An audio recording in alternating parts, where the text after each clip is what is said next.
Assalamualaikum warahmatullahi wabarakatuh. Bismillah, alhamdulillah, wassalatu wassalamu ala rasulillah, amma ba'du. Pada kesempatan kali ini saya akan membahas tentang bacaan ikhfa. Ikhfa sebagaimana dikatakan oleh muallif atau pengarang kitab Ar-Ri'ayatu Litajwid, beliau Syekh Muhammad Makki bin Abi Thalib Al-Qaisi, wafat 437 Hijriah. Ini adalah kitab tajwid tertua. Beliau mengatakan, wal ikhfa'u innama huwa ayyukhfal harfu fi nafsihi la fi ghairihi. Ikhfa itu adalah menyamarkan huruf pada zatiahnya, huruf itu sendiri, la fi ghairihi, tidak pada huruf yang lain. Nah, kemudian ulama pada masa selanjutnya itu lebih menjelaskan lagi, lebih bisa kita untuk mempermudah kita untuk memahaminya, sebagaimana yang tertera dalam kitab Juhdul Muqil. Wal izharu ibqa'u dzatil harfi was sifatih ma'an. Izhar itu adalah tetapnya zatnya huruf dan sifatnya secara bersamaan, maka jelas, maka dinamakan izhar. Kemudian idgham, idghamtan itu adalah idhabnya atau hilangnya zatnya huruf beserta sifatnya bersama-sama.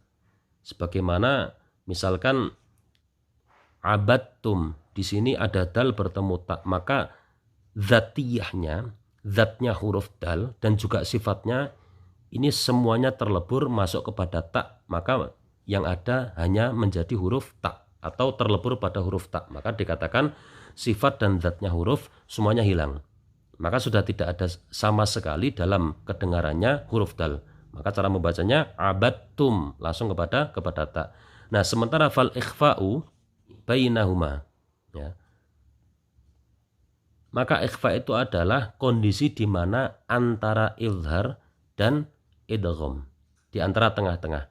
Jadi tidak sama sekali kemudian zat maupun sifatnya jelas, dan juga tidak sama sekali keduanya, atau kita bisa katakan zat serta sifatnya huruf itu sama sekali hilang.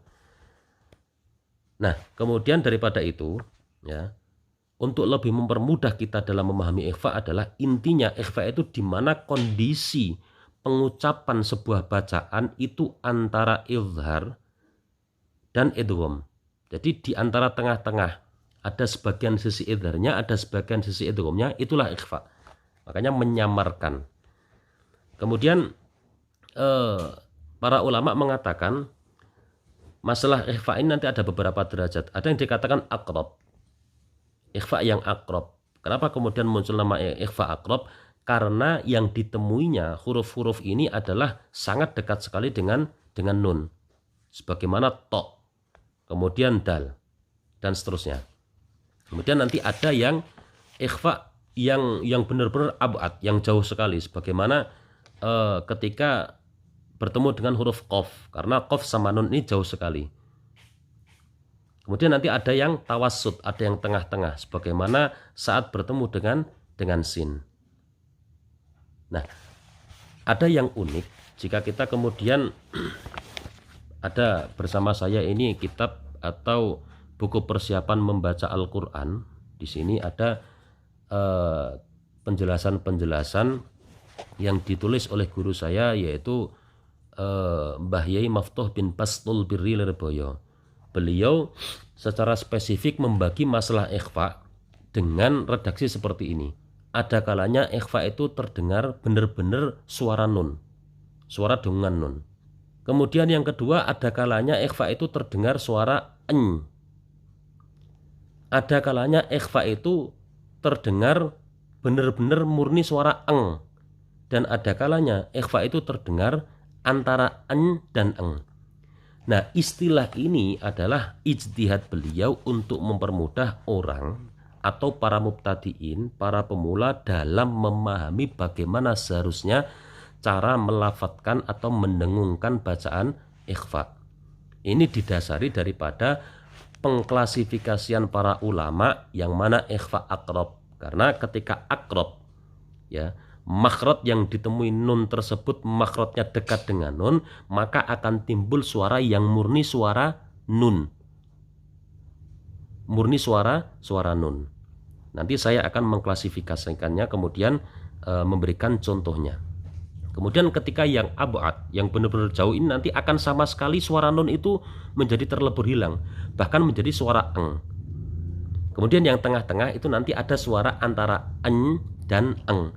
Itulah ijtihad beliau. Tentunya sah-sah saja ijtihad semacam ini, asal memang tidak menabrak pada pakem yang pasti yang telah ditinggalkan oleh para ulama. Karena tujuannya untuk mempermudah bagi kita yang orang ajam, orang non-Arab untuk memahami bagaimana apa yang diterangkan oleh para ulama. Kalau panjenengan membuka kitab-kitab yang muktabar, tidak ada ikhfa itu ada kalanya suara eng dan eng, enggak ada. Yang ada adalah ikhfa yang aqrab, yang abad, atau yang ausat, atau yang mutawasid, yang tengah-tengah. Baik, sekarang kita akan coba mencontohkan. Ya. Sebelum saya mencontohkan klausul intinya begini. Jika kita ingin mendengungkan suara ikhfa itu dengan tepat, maka keluarnya ada di satu hal. Pada saat kita mendengungkan suara nun mati atau tanwin tersebut, itu posisi lidah kita bersamaan dengan saat pada mendengungkan nun mati atau tanwin tersebut sudah berada pada makhraj huruf yang ditemuinya. Maka itu pasti akan benar. Oleh karenanya dari sini ya, Anda tidak akan bisa tepat melafatkan ikhfa kecuali pelafatan makhraj pada setiap hurufnya itu sudah terpenuhi dengan baik. Baik, sekarang kita coba ikhfa yang sebagaimana saya sampaikan tadi, ikhfa yang aqrab atau yang memang makhrajnya dekat dengan nun akan menghasilkan benar-benar murni seperti suara nun. Panjenengan bisa dengarkan. Pada saat nun mati bertemu dengan huruf dot, mandud, mandud, mandud. Di sini suara dungannya nun tetap terdengar suara nun. Kemudian sekarang ketika nun mati bertemu dengan to, fantolako, fantolako, fantolako. Kemudian nun mati berkemudal. Andada, andada, andada. Kemudian yang terakhir yang masih suaranya akan menghasilkan efek suara nun adalah ketika nun mati bertemu dengan ta. Kultum, kultum, altum. Bisa perhatikan lidah saya pada saat saya mendengungkan suara nun mati itu, lidah saya sudah berada pada posisi siap mengucapkan ta atau berposisi pada makhraj huruf yang ditemui nun tersebut. Altum, ta, ti, tu, altum, altum. Kemudian yang kedua, akan terjadi sensasi suara itu tampak suara en ketika bertemu dengan huruf jim. Berarti di sini adalah pada saat kita mendengungkan suara nun mati tersebut, lidah kita sudah berada pada makhrajnya jim. Fa anjaina, anja, fa anjaina, min ju' an junub. Kemudian selanjutnya ada sensasi terdengar antara suara en dan suara eng. Itu pada saat bertemu dengan huruf sin. Sebagaimana contoh, min sa'atah, min sa'atah. Kemudian kalau bertemu dengan shin, min syarri, min syarri, min syarri. Kemudian jika bertemu dengan dzal, nun mati bertemu dengan dzal, munzirin, munzirin. Kemudian nun mati bertemu dengan huruf tha, min thamarah, min thamarah. Nah sekarang ada sensasi terdengar benar-benar murni suara ang. Yang pertama ketika nun mati bertemu dengan fa. Yunfiqun. Kemudian nun mati bertemu dengan qaf. Yunqidhun. Kemudian nun mati bertemu dengan kaf. Angkala. Kemudian bertemu dengan dha. Munzarin. Munzarin. Munzarin. Bertemu dengan shad. Yunsa. Yunsa. Yunsarun. Bertemu dengan za. Munzilin. Munzilin. Nah, ini adalah sekali lagi saya sampaikan pada buku guru saya ini, beliau adalah membuat atau berijtihad untuk membantu ya, karena ini khusus bagi mubtadiin yang mana memang belum bisa menempatkan secara betul makhraj pada setiap huruf. Setidaknya ketika kemudian diberikan rambu-rambu bahwasanya ketika bertemu dengan huruf dot, to, dal dan ta satu umpamanya itu terdengar suara nun. Biar setidaknya akan tergiring ke sana, maka kemudian suaranya suara ikhfa-nya akan tepat. Tapi pada prinsipnya intinya adalah sekali lagi saya sampaikan, pembacaan ikhfa kita akan benar bila mana caranya adalah satu.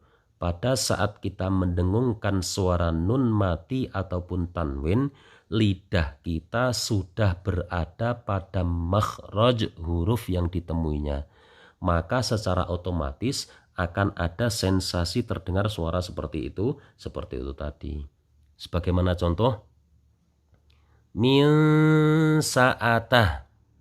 Nah ini kalau kondisi untuk lebih enaknya biar kita paham ya apa yang saya sampaikan di depan, bahwasanya ikhfa itu adalah kondisi suara di mana antara idgham dan izhar kita kupas. Min sa'atah itu kalau kita umpama membacanya izhar begini. Min sa'atah. Suara nunnya jelas. Min sa'atah terdengar jelas. Min sa'atah. Zatnya huruf, sifatnya huruf masih kita ucapkan dengan jelas. Kalau idgham, maka nun dimasukkan ke sin secara mutlak menjadi mis sa'atah. Mis sa'atah. Nunnya hilang sama sekali baik zat maupun sifatnya. Nah, ikhfa itu adalah kondisi suara di mana tengah-tengah antara izhar dan idgham. Min sa'atah. Maka menyamarkan pada saat mendengungkan suara nun itu ya, ada sensasi kita benar-benar sini itu seperti mau merucut, mau keluar. Karena memang yang benar ikhfa itu adalah pada saat mendengungkan suara nun mati tersebut, lidah kita sudah berada pada makhraj huruf yang ditemuinya. Min sa'atah. Kira-kira seperti itu kurang lebihnya. Wallahu a'lam bishawab. Assalamualaikum warahmatullahi wabarakatuh.